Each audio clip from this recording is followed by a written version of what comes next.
नमस्कार दोस्तों। आज लगभग 1-2 महीने बाद आईपीओ के ऊपर दोबारा ये वीडियो बना रहा हूँ। और क्योंकि कई मित्र अपने हैं जिन्होंने कहा कि डॉक्टर साहब आपके काफी दिनों से आईपीओ पर कोई वीडियो नहीं आ रहे हैं। मैं कहा यार एक्चुअली टाइम बहुत लगता है, अपने पास उतना होता नहीं है, that is why I am busy in something of the college activities. So आज आपके सामने मैं 2 आईपीओ लेके आया हूँ और दोनों के लिए एक साथ एक ही वीडियो में है। So let us discuss them. So I will share my PPT हमेशा की तरह, सो दैट आप लोग देख सकें कि हम आज क्या डिस्कस करने वाले हैं। सो आपके सामने सबसे पहले सुप्रिया लाइफ साइंसेस का आईपीओ है जो ऑलरेडी 16 दिसंबर से चालू हो चुका है साहब। फेस वैल्यू उसकी ₹2 की है। आईपीओ प्राइस 265 से 274 है जो फेयरली प्राइस है, ठीक है, मैं मेरे हिसाब से इतना वो डिजर्व करते हैं। मार्केट लॉट 54 शेयर की है। इशू साइज जो इनका है लगभग 700 करोड़ का, जिसमें 200 का फेयर जो है वो फ्रेश इशू है और ऑफर फॉर सेल 500 करोड़ का है। क्यूआईबी ने जो, क्योंकि ऑलरेडी आईपीओ स्टार्ट हो चुका है तो इसलिए मैं क्यूआईबी डाटा जो है वो भी लेके आ गया आपके सामने। अब इसमें क्यूआईबी शेयर जो ऑफर किए हैं 75%, रिटेल के लिए 10% है और एचएनआई के लिए it is 15% of the IPO है। So allotment will be decided on 23rd of December. Initiation of refund will be 24th of December. Credit of shares to be demat account on 27th December, and IPO listing date will 28th of December. Now, after this IPO is out listed, the shareholding of the promoters will come down from 99.98% to 68.24%. लगभग 31% का equity dilution promoters कर रहे हैं। Now इस company की अगर मैं बात करूं तो ये सब टॉप लाइन जो एपीआईज हैं वो बनाती हैं। 77% रेवेन्यू इनका 86 कंट्रीज से आता है। ये लार्जेस्ट एपीआई अपने कैटेगरी में बनाने वाली मैन्युफैक्चरिंग कंपनी है। प्रॉफिट मेकिंग है, डिविडेंड पेइंग कंपनी है, बट इट्स रिटेल पोर्शन इन्होंने जस्ट 10% रखा है, विच इज वेरी लेस। मैंने ऑलरेडी आपको कहा कि issue is attractively priced. Investment can be considered for short as well as long term. इसको उतना प्रीमियम मिलने की संभावना बिगिनिंग में इसलिए नहीं है क्योंकि इस टाइप की कई कंपनियां भी हाल फिलहाल में आ गई हैं। So it is laggard in that case. Now अगर आज तक की जो सब्सक्रिप्शन एंड डे 2 तक का है वो QIB 0.53x, NII यानी HNI है 2.9x and retail 25.38, so total 5.69x हो चुका है already. So it is already subscribe. So you are not having that situation जहां पे पेटीएम था या स्टार था कि उनका फुल सब्सक्रिप्शन नहीं मिला। एक अच्छी कंपनी है, फेयरली प्राइस है, लॉन्ग टर्म आप रख सकते हैं। तो आप अगर कल जो इसका लास्ट डे है अगर आप इसमें लगाना चाहें तो वेरी वेल लगाइए, अच्छी बात है, बट मैं इसमें बहुत ज्यादा प्रीमियम की उम्मीद नहीं करता।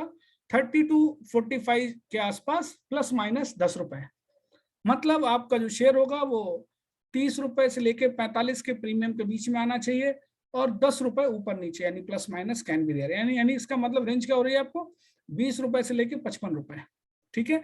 सो ये वर्थवाइल है, लॉन्ग टर्म होल्ड कर सकते हो, अच्छी कंपनी है। Now I am coming with the next IPO which is will be on Tuesday. It means 21st of December को आने वाला है, that is CMS Info System। CMS Info System एक ऐसी कंपनी है which is responsible for ATM maintenance. So IPO की जो opening dates हैं वो दिसंबर 21 से दिसंबर 23।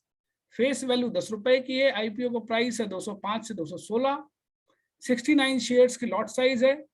इशू प्राइस जो है, जो साइज है वो 1100 करोड़ का है और फॉर सेल भी 1100 करोड़ का। इसका मतलब क्या है, इन्होंने कुछ भी कंपनी को पैसा नहीं दिया, सब कुछ प्रमोटर्स जो हैं वो अपने पास लेके जा रहे हैं। Not more than 50% of the offer QIB के लिए, रिटेल के लिए 35% और एचएनआई के लिए 15%। अलॉटमेंट 28 दिसंबर को डिसाइड हो जाएगा और लिस्टिंग 31 को आपके डीमैट अकाउंट में 30 को क्रेडिट हो जाएगा। प्री इशू होल्डिंग जो है वो 100% थी प्रमोटर्स की। नाउ दे आर हैविंग 65.59, लगभग 35% शेयर्स ऑफलोड कर रहे हैं। यानी जो पैसा कंपनी में जाना चाहिए वो पैसा ही अपने पास लेके जा रहे हैं। अब इसमें पैसा लगाना चाहिए नहीं लगाना चाहिए वो मैं आपको बताता हूँ। देखो साहब, मैंने ऑलरेडी कहा कि एक ऐसी बैंक है जो कंपनी है जो डिफरेंट बैंक के ATMs end to end outsource काम करती है, technology solutions etcetera, financial institutions, organise retail sector, इन सब के लिए कंपनी काम करती है।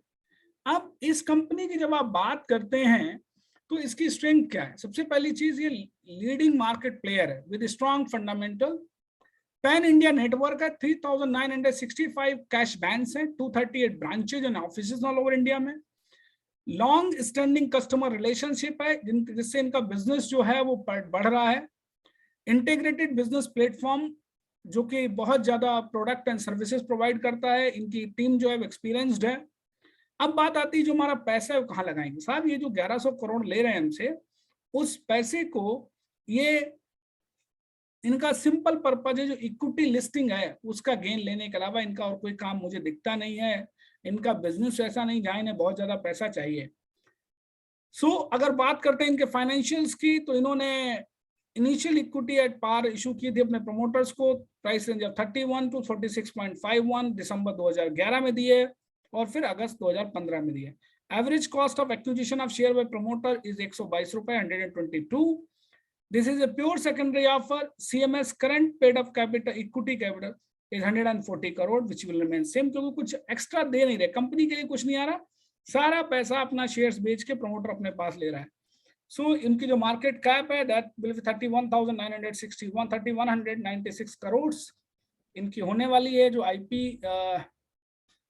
अब साहब अगर आप इनके देखें तो बिजनेस जो है वो इनका लगभग जो है वो आप इस तरह से देख सकते हैं कि एटीएम जो है कैश मैनेजमेंट करते हैं, एक survey retail cash management, cash in transit handle करते हैं, बैंकिंग ऑटोमेशन, जो प्रोडक्ट डिप्लॉयमेंट है that they do it, brown level ATM. अब यहाँ पे बात आती है कि साहब ये ब्राउन लेवल क्या है?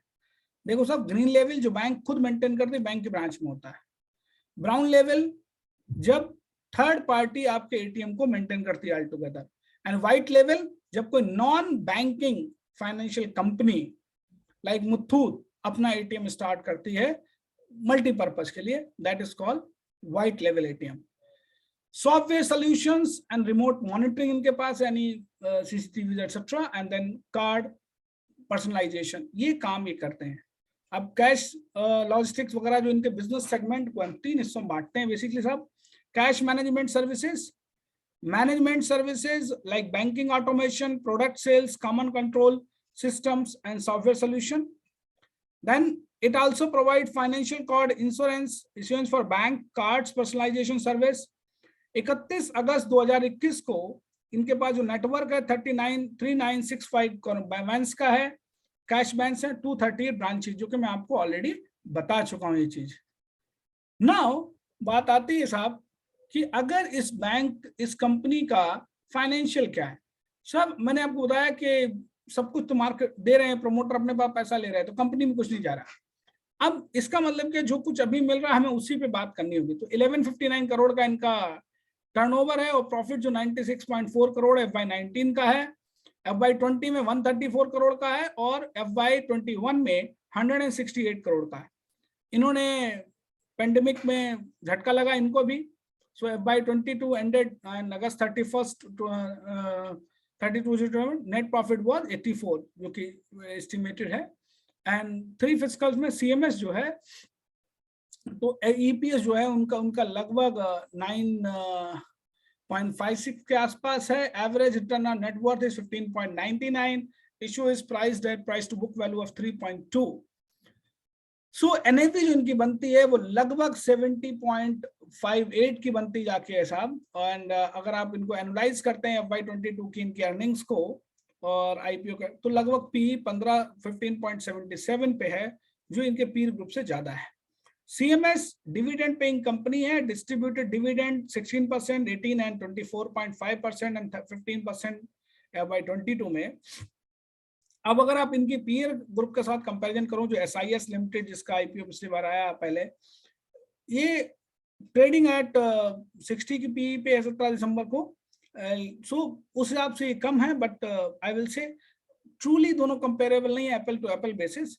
तो साहब ये कंपनी मुझे थोड़ी सी ओवर प्राइस लगती है, और मैं आपको ये कहूंगा मेरे हिसाब से कि इसको आप लॉन्ग टर्म गेन के लिए अभी ना ले, लिस्टिंग होने दीजिए और उसके बाद let see if it is at a good price, if it is available then you can consider, but not right now.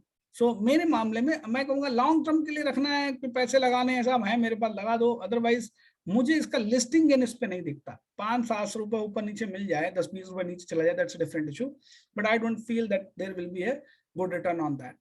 सो दोस्तों, थैंक यू वेरी मच। अपना प्यार बनाए रखिए अपने इस चैनल पे, और अपने दोस्तों को सब्सक्राइब करते रहिए जिससे वो ज्यादा से ज्यादा लोगों को इसका प्रॉफिट हो सके। थैंक यू वेरी मच मेरे दोस्तों, धन्यवाद।